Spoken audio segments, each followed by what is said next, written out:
ಸದ್ಯ ಅವರ ತಾಯಿ ಕೂಡ ರೇಣುಕಾ ಸ್ವಾಮಿ ಅವರ ತಾಯಿ ಇದ್ದಾರೆ, ಅವ್ರನ್ನು ಮಾತನಾಡಿಸ್ತೀನಿ. ಮೇಡಮ್, ಬಹಳಷ್ಟು ದಿನದಿಂದ ಹೇಳ್ತಿದ್ರಿ ನೀವು ದರ್ಶನ್ ಅವರ ಬಗ್ಗೆ, ಪವಿತ್ರ ಗೌಡ ಅವ್ರ ಬಗ್ಗೆ. ಇಬ್ರು ಕೂಡ ಜೈಲ್ ಪಾಲಾಗ್ತಾ ಇದ್ದಾರೆ. ಏನ್ ಹೇಳ್ತೀರಾ ಇಂಥ ಸಂದರ್ಭ? ಅಲ್ಲ, ಮಾಡಿದ್ದನ್ನೋ ಮಹಾರಾಯ ಅಂತ ಅವ್ರಿಗೆ ಶಿಕ್ಷೆ ಆಗ್ಲೇಬೇಕು. ಇದಕ್ಕಿಂತ ಇನ್ನೂ ಜಾಸ್ತಿ ಶಿಕ್ಷೆ ಆಗ್ಬೇಕು ಅಂತಾನೆ ನಾನು ಸರ್ಕಾರಕ್ಕೆ ಮನವಿ ಮಾಡ್ತಿದ್ದೀನಿ. ಕಾನೂನಿಗೂ ಅದನ್ನೇ ನಾನು ಕೇಳ್ಕೊಂಡು, ಈ ನನ್ನ ಮಗ ಯಾವ ರೀತಿ ನರಳಿ ಸತ್ತಿದನೋ ಅದಕ್ಕಿಂತ ಹೆಚ್ಚಾಗಿ, ಯಾಕೆಂದ್ರೆ ಹೊಟ್ಟೆ ಉರಿಯುತ್ತೆ ನಮಗೆ, ಅದಕ್ಕಿಂತ ಹೆಚ್ಚಾಗಿ ಸಾಯಬೇಕು. ಯಾಕೆಂದ್ರೆ ನನ್ನ ಸೊಸೆ ಮಗು ಇರೋ ಒಂದು ತಾಯಿ ಜೀವ ಅದು. ತಂದೆ ಮುಖನೂ ನೋಡಲಿಲ್ಲ, ಅದು ಇವನು ಮಗ ಸಹಿತ ಮಗು ಮುಖ ನೋಡಲಿಲ್ಲ. ಹಾಗಿರುವಾಗ ನಮಗೆ ಎಷ್ಟು ಸಂಕಟ ಆಗಿದೆ, ಅವಳಿಗೆ ಎಷ್ಟು ಸಂಕಟ. ಅವಳು ಒಂಥರ ಶಾಕ್ ಆಗಿಬಿಟ್ಟಿದ್ದಾಳೆ. ನನ್ನ ಗಂಡ ಬರ್ತಾರೆ ಮಾಡ್ತಾರೆ ದಿನ ಪ್ರತಿ, ಇನ್ನೂ ಮದುವೆ ಆಗಿ 1 ವರ್ಷ ಕೂಡ ಆಗಿಲ್ಲ. ಇಷ್ಟು ಬೇಗ ಅವಳಿಗೆ ಈ ರೀತಿ ಅಂದರೆ ನಮಗೂ ಒಂಥರ ಮನಸ್ಸು. ಅವಳು ಮಗು ಇದ್ದಂಗೆ, ಅವಳಿಗೂ ಒಂದು ಜೀವ ಇದೆ, ಇನ್ನೂ ಒಂದು ಹೊಟ್ಟೆ ಒಳಗಿದೆ. ಹಂಗಾಗಿ ಆ ಮಗುನು ಕಾಪಾಡಬೇಕು. ಈಗೇನು ಅವ್ರು ಶಿಕ್ಷೆ ಕೊಟ್ಟಿದ್ದಾರೋ ಇದಕ್ಕಿಂತ ಹೆಚ್ಚು ಶಿಕ್ಷೆ ಕೊಟ್ಟು ಅವನ ಆತ್ಮಕ್ಕೆ ಶಾಂತಿ ಸಿಗ್ಬೇಕು ಅಂತಾನೆ ನಾನು ಕೇಳ್ಕೊಳ್ಳೋದು. ಹೆಲ್ತ್ ಕಂಡೀಷನ್ ಹೇಗಿದೆ ಸೊಸೆ ಅವ್ರದ್ದು ಅಂತ ಹೇಳಿ? ಅದೇ, ಅವಳು ಭಾಳ ಶಾಕ್ ಆಗಿಬಿಟ್ಟಿದ್ದಾಳೆ ಸರ್. ಅವಳು ಯಾರ ಹತ್ರನೂ ಮಾತಾಡೋ ಇದರಲ್ಲಿ ಇಲ್ಲ. ಅವಳಿಗೆ ಯಾರೂ ಊಟ ತಿಂಡಿನೂ ಅಷ್ಟಕ್ಕಷ್ಟೇ ಮಾಡ್ತಾ ಇದ್ದಾಳೆ. ಇನ್ಮೇಲಾದ್ರು ನಾವು ಅವಳಿಗೆ ಚೆನ್ನಾಗಿ ನೋಡ್ಕೋಬೇಕಲ್ವ, ಮಗು ಮುಂದೆ ಚೆನ್ನಾಗಿ ಆಗಬೇಕು, ಮತ್ತೆ ರೇಣುಕಾ ಸ್ವಾಮಿನೇ ಹುಟ್ಟು ಬರಬೇಕು ಅಂತಾನೆ ನಾನು ಕೇಳ್ಕೊಳ್ತೇನೆ. ಈಗ ನಿಮ್ಮ ಮಗನೇ ಆಧಾರ ಸ್ತಂಭವಾಗಿದ್ದ ನಿಮ್ಮ ಕುಟುಂಬಕ್ಕೂ ಕೂಡ ಈಗ ಭವಿಷ್ಯ ಎಲ್ಲೋ ಒಂದು ಕಡೆ ಬ್ಲ್ಯಾಂಕ್ ಆಗಿಬಿಟ್ಟಿದೆ. ನಿಮಗೂ ಕೂಡ ಏನು ಮಾಡಬೇಕು ಅಂತ ತೋರಿಸ್ತಾ ಇಲ್ಲ. ಇದು ಎಷ್ಟು ಮಟ್ಟಿಗೆ ನಿಮಗೆ, ಅಂದರೆ ಎನ್ಕ್ವೈರಿಗೆ ಸಂಬಂಧಪಟ್ಟಂತೆ ಎಷ್ಟು ನಿಮಗೆ ಸ್ಯಾಟಿಸ್ಫ್ಯಾಕ್ಷನ್ ಇದೆ ಅಂತ ಹೇಳಿ? ಅಲ್ಲ, ಕಾನೂನು ಸರಿಯಾದ ರೀತಿಯಲ್ಲಿ ಕೆಲಸ ಮಾಡ್ತಾ ಇದೆ, ಮತ್ತು ಪೊಲೀಸ್ ಅಧಿಕಾರಿಗಳು ಸರಿಯಾದ ತನಿಖೆ ಎಲ್ಲ ಮಾಡ್ತಾ ಇದ್ದಾರೆ. ಇನ್ನೂ ಹೆಚ್ಚಿನ ತನಿಖೆ ಆಗಿ ಸಾಕ್ಷ್ಯಾಧಾರಗಳು ಸಿಕ್ಕು ಅವ್ರಿಗೆ ಇನ್ನೂ ಹೆಚ್ಚಿನ ಶಿಕ್ಷೆ ಆಗಬೇಕು ಅನ್ನೋದೇ ನಮ್ಮ ಆಸೆ.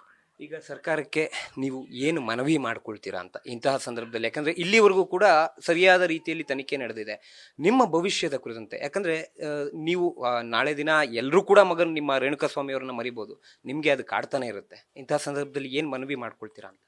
ಅದೇ, ನಾವು ಸರ್ಕಾರಕ್ಕೆ ಮನವಿ ಮಾಡ್ಕೊಳ್ಳೋದು ಅಂದರೆ, ನನ್ನ ಮಗ ಇಲ್ಲ, ಇವಾಗ ಆಧಾರ ಸ್ತಂಭವಾಗಿದ್ದ ಮಗನೇ ಹೋಗಿದ್ದಾನೆ ಅಂದಮೇಲೆ ನಾವು ಕೇಳ್ಕೊಳ್ಳೋದೇನು, ಅವಳಿಗೊಂದು ಜೀವನಕ್ಕೆ ಆಧಾರ ಆಗಬೇಕು, ಅವಳಿಗೊಂದು ಖಾಯಂ ನೌಕರಿ ಬೇಕು, ಮತ್ತು ಒಂದು ಪರಿಹಾರ ಅನ್ನೋದು ನಮಗೆ ಒದಗಿಸ್ಕೊಡ್ಬೇಕು ಅನ್ನೋದೇ ನಾವು ಸರ್ಕಾರಕ್ಕೆ ಮನವಿ ಮಾಡಿಕೊಡ್ತಾ ಇದ್ದೀವಿ. ಈಗ ಮುಂದಿನ ಹಂತದಲ್ಲಿ ನೀವು ಏನು ವಕೀಲರನ್ನ ಇಡಬೇಕು ನೀವೇ ಖುದ್ದು ಅನ್ನೋ ಮಾತನ್ನ ಹೇಳ್ತಾ ಇದ್ರಿ, ಅದಕ್ಕೆ ಸಂಬಂಧಪಟ್ಟಂಗೆ ಯಾವ ನಿರ್ಧಾರ ತಗೊಂಡಿದ್ದೀರಾ ಅಂತ? ಅಂದರೆ ದೊಡ್ಡವರೆಲ್ಲ ಇದ್ದಾರೆ, ಹಿರಿಯರೆಲ್ಲ ಇದ್ದಾರೆ, ಎಲ್ಲ ಸೇರಿ ಮಾತಾಡ್ಬಿಟ್ಟು ಅದನ್ನ ನಿರ್ಧಾರ ಮಾಡ್ತಾ ಇದ್ದೀವಿ.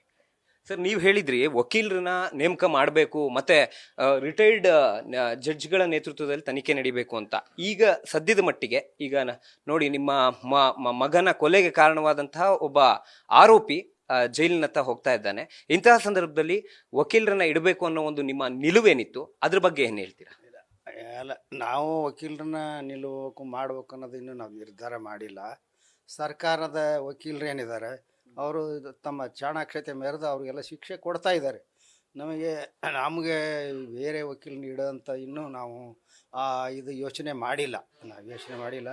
ಸರ್ಕಾರಿ ವಕೀಲರು ಏನು ಮಾಡ್ತಿದ್ದಾರಲ್ಲ ಅವರು ಸರಿಯಾದ ಮಾಡ್ತಿದ್ದಾರಲ್ಲ, ಇನ್ಯಾಕೆ ಅನ್ನೋ ಭಾವನೆ ನಮ್ಮ ಹತ್ರ ಇದೆ. ಆದರೆ ಅವಶ್ಯಕತೆ ಬಿದ್ದರೆ ಮಾಡಬೇಕು ಅಂತ ಒಂದು ಮನಸ್ಸಿನಲ್ಲಿದೆ.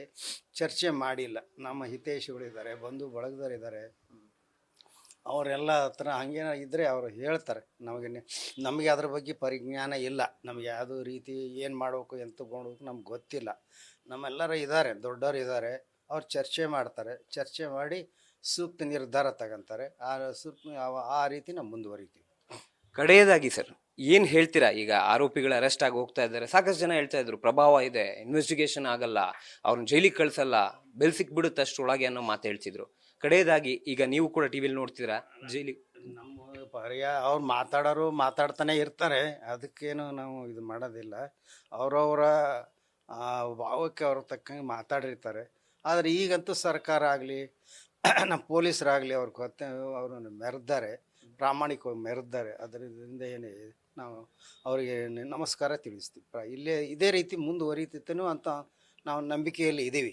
ಸರ್ಕಾರ ಕೂಡ ಆ ಬಗ್ಗೆ ವಿಶ್ವಾಸನೆ, ಮಿನಿಸ್ಟ್ರ್, ಡಿಸ್ಟಿಕ್ ಮಿನಿಸ್ಟ್ರ್ ಇರ್ಬೋದು, ಹೋಮ್ ಮಿನಿಸ್ಟ್ರ್ ಇರ್ಬೋದು, MLA ಇರ್ಬೋದು, ಎಲ್ಲರೂ ನಮಗೆ ಆಶ್ವಾಸನೆ ಕೊಟ್ಟಿದ್ದಾರೆ.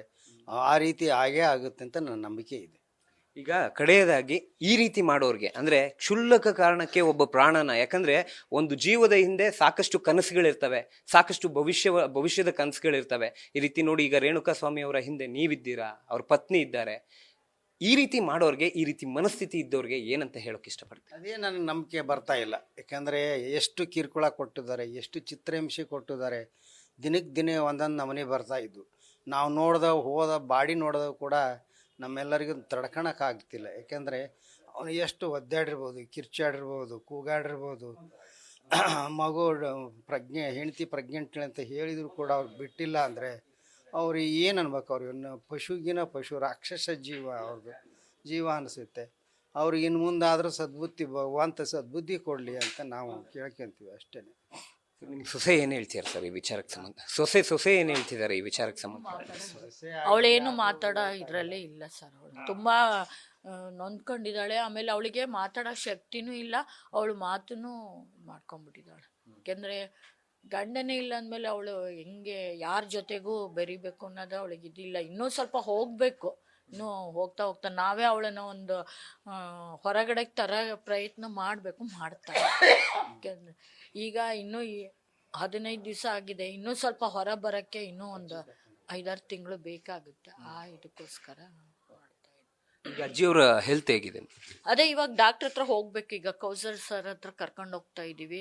ಅವ್ರಿಗೂ ಏನು ನಾನು ಎಲ್ಲಿದ್ದೀನಿ ಏನು ಗೊತ್ತಿಲ್ಲ ಅವರಿಗೆ. ಸುಮ್ಮನೆ ನಾವು ಕರ್ಕೊಂಡು ಹೋಗ್ತೀವಿ, ನಾವು ಊಟ ಮಾಡಿಸ್ತೀವಿ, ಮಾಡ್ತಾರೆ, ತಿನ್ಬೇಕು ತಿಂತಾರೆ, ಕುಡಿಬೇಕು ಕುಡಿತಾರೆ. ನಾನು ಎಲ್ಲಿದ್ದೀನಿ, ಎಲ್ಲಿ ಕೂತಿದ್ದೀನಿ, ಎಲ್ಲಿ ಮಲಗಿದ್ದೀನಿ ಏನೂ ಇಲ್ಲ. ಮೊದಲೆಲ್ಲ ಚೆನ್ನಾಗೇ ಇದ್ದು ನಮ್ಮ ಮಗ ಇದ್ದಾಗ. ಈಗ ಅವನು ಹೋದಾಗಿನಿಂದ ಅವ್ರಿಗೂ ಏನೋ ಒಂಥರ ಈ ವಿಷಯ ಕೇಳೇ ಅವರಿಗೆ ಸ್ಟ್ರೋಕ್ ಆದಂಗೆ ಆಗಿದೆ. ನ್ಯೂಸ್ ಫಸ್ಟ್ ನಿರ್ಭೀತಿಯಿಂದ ನಿಮ್ಮ ಪರವಾಗಿ.